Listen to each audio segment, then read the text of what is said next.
आप जो मेरी प्रशंसा इतनी कर रहे हो, मैंने अभी राज्य सत्ता को तुरंत स्वीकार किया है और आप इतनी सारी प्रशंसा मेरी कर रहे हो। अभी तो हमने कुछ किया भी नहीं है, प्रशंसा ऊपर से गाने लगे। पहले चुनाव तो जीतने दो, हमको मुख्यमंत्री तो बनने दो, फिर जब हम कुछ करेंगे तो मेरी तारीफ करना। और आप तो पहले से ही जय जयकार कर रहे हो, मैं कुछ ना कर पाया तब तो बेइज्जती हो जाएगी, आपकी वाणी झूठी हो जाएगी। तब फिर उन्होंने कहा बंदी जनों की सरकार, आपका अवतार इस पृथ्वी को भार खंडित करने के लिए हुआ है कि पृथ्वी पर थोड़ा अत्याचार कम करो और एक धर्म युक्त राज्य की स्थापना करो, इसलिए आप इस धराधाम पर अवतरित हुए हैं। अब पृथ्वी जब ऐसा सुना तो पृथ्वी जी महाराज ने कहा, भाई ये बताओ राज्य में अपने अन्न पैदा क्यों नहीं हो रहा है। तो फिर राज्य के वासियों ने कहा, सरकार बात ये है कि हमारे यहाँ राजा हुआ था आपके पूर्व में बेन, महानास्तिक था। तो नास्तिक था इसलिए पृथ्वी को कहा जाता है रत्न गर्भा। सारे रत्न पृथ्वी जी ने अपने गर्भ में धारण कर लिए। क्यों? क्योंकि जब कोई दुष्ट राजा होता है तो ये पृथ्वी फिर अन्न पैदा करना बंद कर देती है। क्योंकि अनधिकारी को अगर किसी चीज को दे दिया जाए, अब कोई व्यक्ति जैसे मान लो कि बंदूक चलाने का उत्तम पात्र नहीं है, उसको दे दोगे तो पता नहीं किसको गोविंदाय नमो नमः कर दे। इसलिए मिलिट्री की जब ट्रेनिंग होती है तो पहले ट्रेनिंग कराते हैं, तब उनको गन दी जाती है कि भैया अब तुम इसके योग्य हो जाओ, पहले तब चलाओ इसको। या गलती से अपने हाथ पैर में ठोक डाले एक आध बुलेट तो और लेने देने पड़ जाए। तो वही माता ने कहा, यहाँ पर कहा प्रजावासियों ने कि सरकार बेन के राज में पृथ्वी ने सारे रत्न छिपा लिए थे। तो पृथ्वी महाराज ने पृथ्वी को आदेश दिया है, वसुंधरा सुनो, तुम्हारा काम है कि अगर कोई व्यक्ति हमारे राज्य का एक दाना इसमें अन्न डाले, एक दाना गेहूं का डाले तो 1000 दाना करना होगा तुमको। मेरी प्रजा को अन्न प्रदान करो। अब जब पृथ्वी जी महाराज ने ऐसा कहा, पृथ्वी ने नहीं सुना। और जब पृथ्वी ने नहीं सुना तो पृथ्वी जी महाराज को क्रोध आ गया। बोले वसुधे त्वं वधिष्यामि मत्शासन परांमुखे। हे पृथ्वी, अगर तुमने मेरी बात नहीं मानी तो तुम्हारा वध कर दूंगा मैं। अब जैसे महाराज पृथ्वी को क्रोध आया, तुरंत गौ माता के रूप में पृथ्वी देवी प्रकट हुई और बोली, सरकार मेरा कोई दोष नहीं है। जब धर्म पर कुठाराघात होता है, नास्तिक पैदा होते हैं, तब मैं सारी चीजों को छुपा लेती हूँ। और अब आप चिंता मत करो, जो जो आप चाहोगे सारी सुविधाएं मैं उपलब्ध कराऊंगी, ये मेरा वचन है। ऐसा करके पृथ्वी माता ने भगवान को दंडवत करी और फिर पृथ्वी चली गई। और फिर भगवान पृथ्वी ने ग्राम व्यवस्था बनाई और ग्राम व्यवस्था बना करके यज्ञ आदि कर्मों को फिर से प्रारंभ किया। और फिर जब पृथ्वी जी महाराज ने कहा कि भाई अब हमारी जो है सत्ता में बढ़िया बढ़िया यज्ञ होना चाहिए, धर्म की स्थापना होना चाहिए, तो भगवान ने अश्वमेध, पृथ्वी जी महाराज ने अश्वमेध यज्ञ प्रारंभ किया। और अश्वमेध प्रारंभ किया तो उनके अश्वमेध का घोड़ा इंद्र चुरा लेके चला गया। अब जब इंद्र लेके भाग गया तो फिर क्या करे भाई, पृथ्वी जी महाराज ने कहा कि इंद्र हमारा घोड़ा लेके भाग गया है। तो रास्ते में जाकर जब देखा कि इंद्र लेकर भाग रहा है तो फिर हमला किया और फिर उससे जीता उस अश्व को। इसलिए उस अश्व का नाम हो गया विजेताश्व, क्योंकि उसको जीत कर लेकर आए। इनका घोड़ा था, वो लेके भगा तो किसी से लेना मतलब जीत कर ही तो लेना हुआ, इसलिए उसका नाम विजेताश्व हो गया। फिर जब वहां से लेकर आए, वहीं से इस प्रकार जब भगवान ने अश्वमेध यज्ञ किया तो जब जैसे कोई ज्यादा कथा वथा सुनने लगता है तो इंद्र का नेट ढीला होने लगता है कि कहीं हमारा इंद्रासन न चला जाए भाई। अब पाखंड का आश्रय लिया इंद्र ने दोबारा। कहा कि पृथ्वी जी अब ऐसे यज्ञ नहीं बंद करेंगे। तो उसने साधु का वेश बनाया और उस इंद्र ने उस घोड़े को चुराकर और अदृश्य हो गया, भग गया, वहां लेके अदृश्य होकर गया। अब की साक्षात लेकर नहीं भगा कि अगर देख लेंगे तो फिर मार के हमको ले जाएंगे, फिर वो लुप्त हो गया वहां से। अब पृथ्वी जी महाराज को क्रोध आने लगा, भाई घोड़ा कहाँ गया? तो ब्राह्मणों ने कहा देखिए महाराज आप क्रोध नहीं कर सकते, क्यों? क्योंकि आपने यज्ञ की दीक्षा ले रखी है। तो ब्राह्मणों ने कहा सरकार आप गुस्सा मत करो, और आप कहो तो अभी इंद्र को पकड़ के 1 मिनट में स्वाहा कर दें। पृथ्वी जी ने कहा कैसे? बोले दैवाधीनम जगत सर्वम मंत्राधीना देवता, ये जितने देवता हैं सब मंत्र के अधीन हैं। 1 मिनट में हमने कहा इंद्राय स्वाहा कि इंद्र स्वाहा। बोले ठीक है कर दो। अब जैसे इंद्र का वहां से बोले मंत्र, इंद्रम्मा वाहयाम, इंद्र का आवाहन हुआ, इंद्र खींचे चले आए, भैया सामने प्रकट हुए इंद्र। और जैसे ब्राह्मणों ने पकड़ के इंद्र को स्वाहा करना चाहा, तब तक ब्रह्मा बाबा प्रकट हो गए। अरे भाई देवताओं क्या कर रहे हो? अरे भाई ब्राह्मण देवताएं क्या गड़बड़ कर रहे हो? इंद्राय स्वाहा बुलाए, इंद्र को स्वाहा कर रहे हो। देखो भैया अनर्थ मत करो, हमारी व्यवस्था खराब हो जाएगी। सब हमारे राजा हैं ये देवताओं के, अगर राजे को मार दोगे तो फिर प्रजा तो बेकार हो जाएगी सब। इस प्रकार जब हुआ तो फिर ब्रह्मा जी ने कहा कि महाराज पृथु आपको कोई अश्वमेध करने की आवश्यकता नहीं है, आपके यहाँ सब ऐसे ही ठीक ठाक रहेगा, कोई चिंता मत करो आप। फिर पृथु जी महाराज ने कहा ठीक है कोई बात नहीं है, और कोई दिक्कत नहीं है, अब आज से सारी धर्म की व्यवस्था होगी। धर्म का जो है पृथ्वी जी महाराज ने व्यवस्थित जो है क्रम बनाया, और फिर ऐसे ही समान फिर आगे सनकादिक चारों भैया उसी बीच में आया, तब आ गए तो तुरंत पृथ्वी जी महाराज ने प्रणाम किया, दंडवत करी सरकार। और पृथ्वी जी ने कहा बड़े भाग्य हमारे जो सनकादिक चारों भैया पधारे हो सरकार। तो फिर पूजनोपरांत उन्होंने जो है अपने प्रश्न को व्यक्त किया कि जगत प्रपंच में जो फंसा हुआ है जीव, उसको ब्रह्मानंद एकमात्र साधन है उसके जो है कल्याण के लिए। भवन्तु कुशल प्रश्न आत्मा रामेषु नेष्यते, आत्मा राम अर्थात राम जी के चरणों में आत्मा का निवेश करना ही आत्मा राम का शुद्ध लक्षण है। इस प्रकार जो है काल के ब्याल से मुक्त होने के लिए सबसे बेहतर यही तरीका है। इस प्रकार पृथ्वी जी महाराज ने, पृथ्वी जी महाराज का जो है दिव्य चरित्र आया। उसके बाद उन्हीं पृथ्वी जी महाराज के जो है वंश में आगे चल के राजा प्राचीन वरी हुए। प्राचीन वरी राजा बड़े धर्मात्मा थे, यज्ञ आदि कर्म खूब करते थे, लेकिन इनमें कमी एक थी, ये प्रत्येक यज्ञ में पशु की बलि देते थे, पशु की बलि देते थे। तो एक बार नारद जी बोल आए, नारद जी ने कहा देखो राजन आप ये यज्ञ करना बंद कर दो। बोले महाराज यज्ञ करना कौन सा खराब काम है? बोले यज्ञ करना खराब नहीं है, यज्ञ में बलि देना खराब है। बोले तो शास्त्रों का आदेश है। बोले ये आदेश वहां दिया गया था जहां रोज लाखों लाखों गाय पशुओं का वध हो रहा था, उसके लिए नियम बनाया गया था कि यज्ञ करो तब पशु का बलि दो। तो कम से कम ये होगा कि एक यज्ञ करोगे तब एक पशु मरेगा, निरपराध रोज जो मर रहे हैं वो तो कम होगा। इसलिए गोवध का वहां पर जो है कारण दिया गया था, लेकिन आप ऐसे मत करो, आप ये गलत बात है।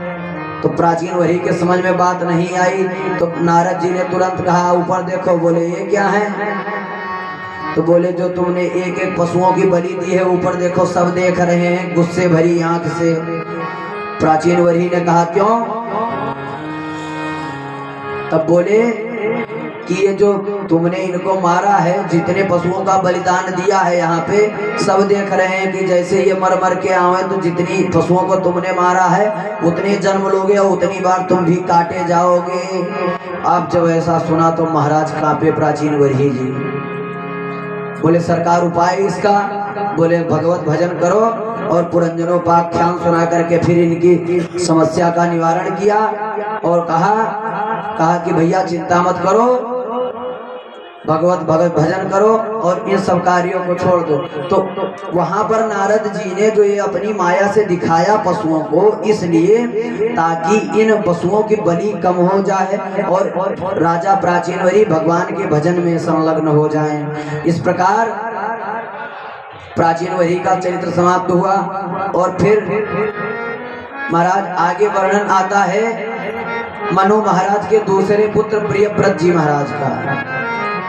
पंचम स्कंद प्रारंभ होता है, वहां से जो है प्रियव्रत जी का चरित्र आता है। तो सुखदेव जी कहते हैं राजन कि महाराज प्रियव्रत बड़े प्रतापी थे और उन्होंने एक दिन बैठे बैठे सोचा कि ये रात क्यों हो जाती है। सोचने लगे तो सोचा रात हो जाती है, बताओ 12 घंटे व्यक्ति कैसे चले जाते हैं। अब इन्होंने प्रतापी राजा थे ही एक ज्योतिर्मय रथ का निर्माण किया और निर्माण करते ही पृथ्वी की 7 प्रदक्षिणा करी और 7 दिन तक रात्रि नहीं होने दी। दिन ही दिन, 7 दिन। अब जब 7 दिन तक दिन ही दिन रहा तो ब्रह्मा बाबा घबराए, दौड़े दौड़े आए, बोले बेटा ये क्या कर रहे हो तुम, गड़बड़ मत करो भैया, हमारा शेड्यूल काय को खराब कर रहे हो अपने चक्कर में। हमरे रात्रि अगर बनाई है तो इसमें दिन भर कार्य करने वाला व्यक्ति रात्रि में विश्राम करता है और उसी रात्रि में तस्याम जागृत संयमी, जो महापुरुष लोग हैं, संयमी लोग हैं, वो जागृत उसी में साधना करते हैं, इसलिए मैंने रात्रि बनाई है। और धर्म विरुद्ध कार्य मत करो बेटा। जब ऐसा समझाया ब्रह्मा जी ने तो फिर अंत में जो है जब 7 दिन तक जो है प्रियव्रत जी ने अपना रथ दौड़ाया तो उसी के फलस्वरूप इस पृथ्वी को 7 भागों में विभक्त हो गया। उनके जो पहिया था रथ का वो इतना तीव्र था कि उसने पृथ्वी को 7 भागों में बांट दिया और वहीं से 7 द्वीप और 7 महासागरों की जो है रचना हुई और उसी में एक एक द्वीप के राजा बना करके अपने पुत्रों को और फिर इन्होंने विरक्ति धारण कर ली, जिसमें सबसे पहला द्वीप है हमारा जम्बू द्वीप, जिसमें हम लोग रहते हैं। इसके राजा बने महाराज आग्नि जी के 9 बेटा हुए, जिसमें से और जिन्होंने पूर्व चित्ती नाम की एक अप्सरा थी उससे विवाह किया आग्नि जी महाराज। और फिर जम्बूद्वीप के इनके 9 बेटा थे तो उसको जम्बूद्वीप को 9 भागों में बांटा, जिसमें पहला नाम आया हमारे अजनाभ खंड का। अजनाभ खंड के राजा बने महाराज नाभि और फिर नाभि का विवाह जो है मेरु देवी से हुआ। मेरु देवी के कोई संतान नहीं हुई तो फिर पुत्र कामेष्टि करवाई और पुत्र कामेष्टि जब हुई तो फिर यज्ञ नारायण प्रकट हुए और बोले भैया क्या चाहते हो। तो भगवान ने ब्राह्मणों से कहा कि भैया बताओ क्या चाह रखते हो, क्या किस लिए ये पुत्र कामेष्टि करवा रहे हो। बोले सरकार आप जैसी एक संतान मांग रहे हैं लेकिन कह नहीं पा रहे हैं। भगवान बोले ओहो इनकी भी वही परेशानी है। तो भगवान ने वचन देकर कहा कि ठीक है मैं स्वयं बेटा बन के आऊंगा, चिंता मत करो। और कालांतर में कुछ दिन के बाद नाभि के यहाँ पुत्र बनकर भगवान ऋषभ देव जी के रूप में प्रकट हो गए। बोल ऋषभ देव भगवान की जय हो। अब ऋषभ देव जी बड़े हुए तो उनका बेटा जो विवाह जयंती जी से हुआ। जयंती क्यों कौन है तो ये इंद्र की पुत्री है। इंद्र के एक बिटिया और एक बेटा थे। बेटा का नाम जयंत और पुत्री का नाम जयंती, 2 ये थे। नारद देखा विकल जयंता वही जयंती। तो जयंती से विवाह हुआ इनके। कालांतर में 100 बेटा हुए और इनमें से सबसे बेटा बड़ा हुए जिनका नाम था भरत। और भरत के नाम से इस देश का नाम हो गया भारत। बोल भारत माता की जय हो। इस प्रकार जो है फिर भरत जी को राजा बनाया और फिर जो है ऋषभ देव जी तपस्या करने के लिए चल पड़े।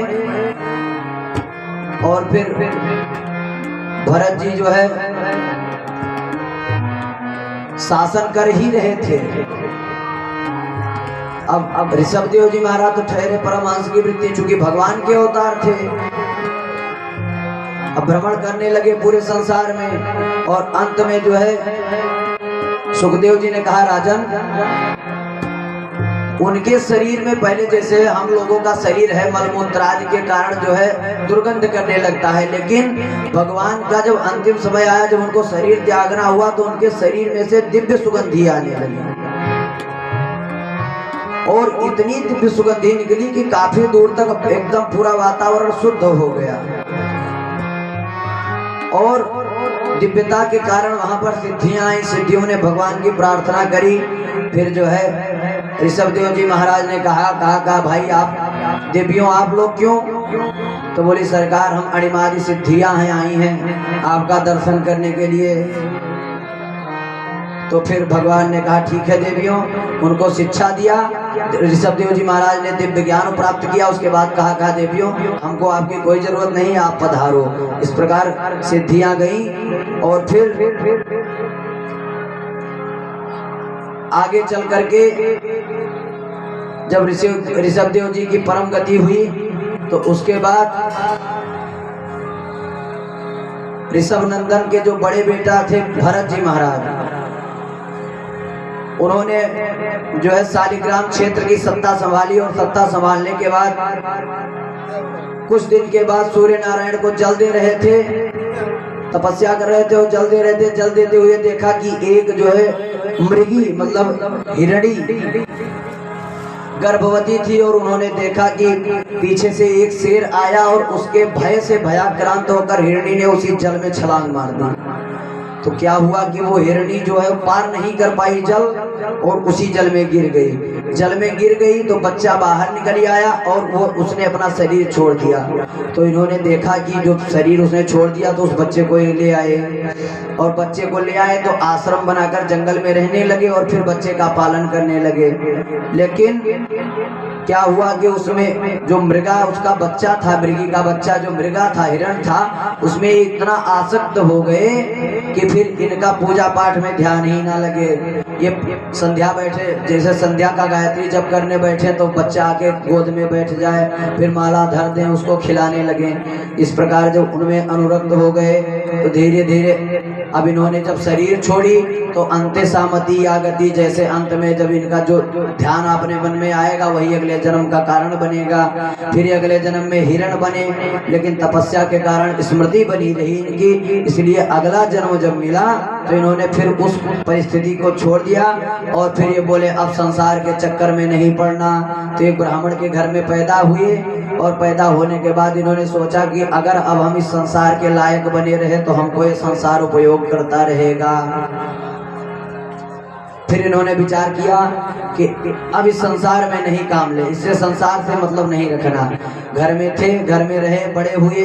इनके पिता ने इनको गायत्री मंत्र का उपदेश किया, बोला बेटा शाम को इसको सुनाना। इन्होंने नहीं सुनाया, बोले महाजड़ आदमी है। तो नाम था भरत, लग गया जड़, नाम पड़ गया जड़ भरत। बोल जड़ भरत महाराज की जय हो।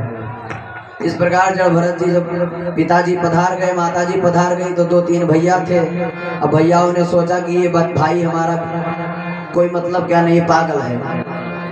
तो घर में रखते थे जब तक बहुएं नहीं आई, भैया की जैसे शादी नहीं हुई तब तक तो घर में ठीक ठाक चल रहा था। उसके बाद क्या हुआ, जब विवाह हुआ तो देवी जी आ गई घर में। तो कुछ दिन तो खिलाया पिलाया। अब भरत जी का काम ऐसा, जो ही मिल जाए सो ही खा ले, भजन करें, बस इतने काम। देवियों ने सोचा और फिर जब सोचने के बाद पति देव शाम को घर के घूम पे आए तो कहा कि बताओ ये चीज हमको कि ये तुम्हारा जो भाई है पड़ा पड़ा खाता रहता है, काम धंधा कुछ नहीं करता है, कम से कम फावड़ा दे दो जाके, खेते को कोड़े, कुछ तो करे। क्यों? जब भरत के भैया ने कहा क्यों?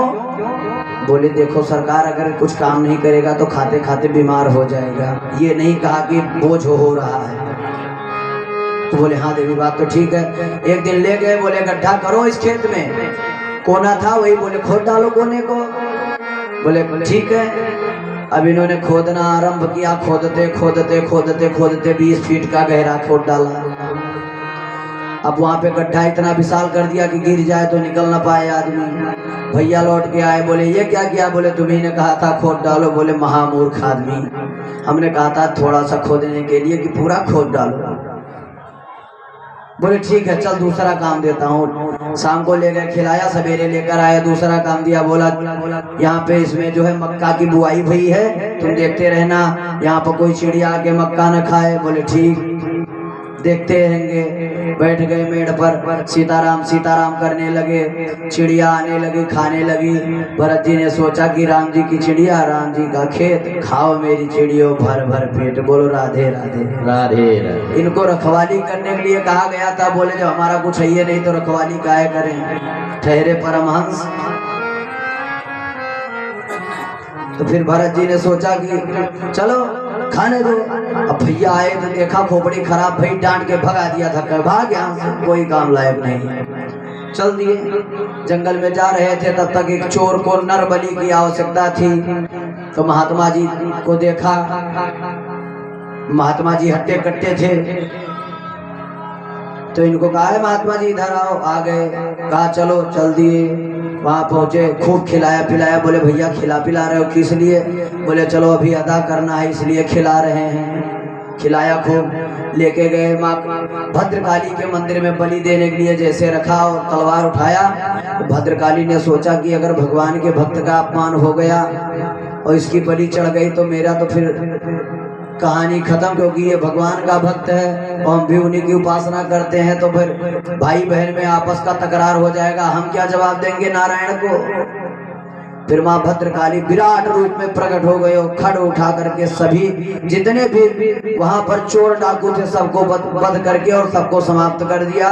फिर भद्र जो है जड़ भरत जी ने वहां पर माता को प्रणाम किया, फिर चल दिए। बोलो भद्रकाली मैया की जय हो।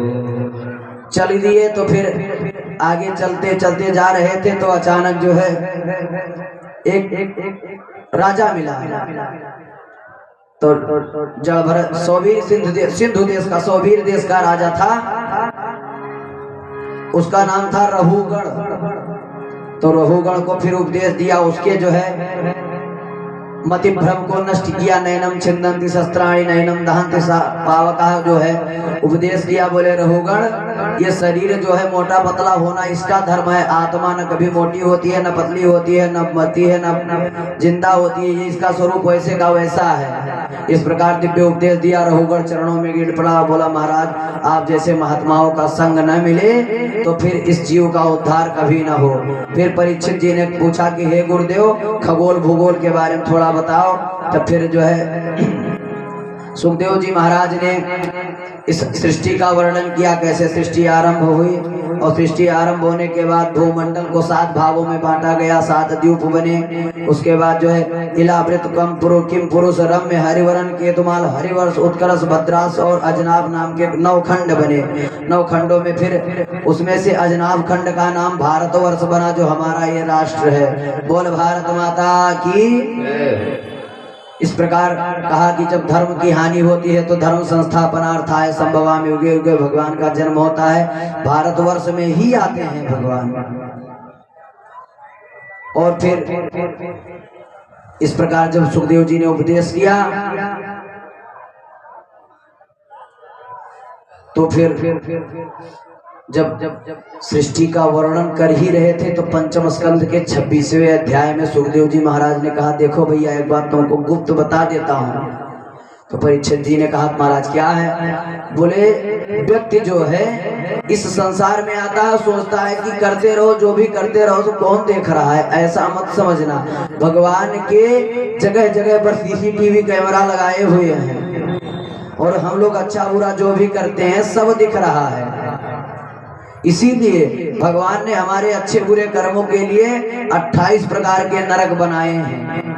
पंचम स्कंद के 26वें अध्याय में 28 नरकों का वर्णन है, जिसमें है अतल जो है क्या नाम तामिश्र अंध तामिश्र रौरव कुंभी पाक काल सूत्र असी पयन सुकर मुख अंधकूप कृमि भोज संदर्श त्रिमी पाठ वैतरणी पुयोद प्राणरोध लाला भक्ष, ये सब नरकों के नाम हैं। इस प्रकार बोले कि जो जैसा काम करता है उसको उसी प्रकार का जो है नरक प्राप्त होता है। जैसे किसी की निंदा करे, अब जैसे मान लो गुरु की निंदा कर दे तो रौरव नरक में जाता है। इस प्रकार जो व्यक्ति जैसा कर्म करता है उसको उसी प्रकार का नरक प्राप्त होता है।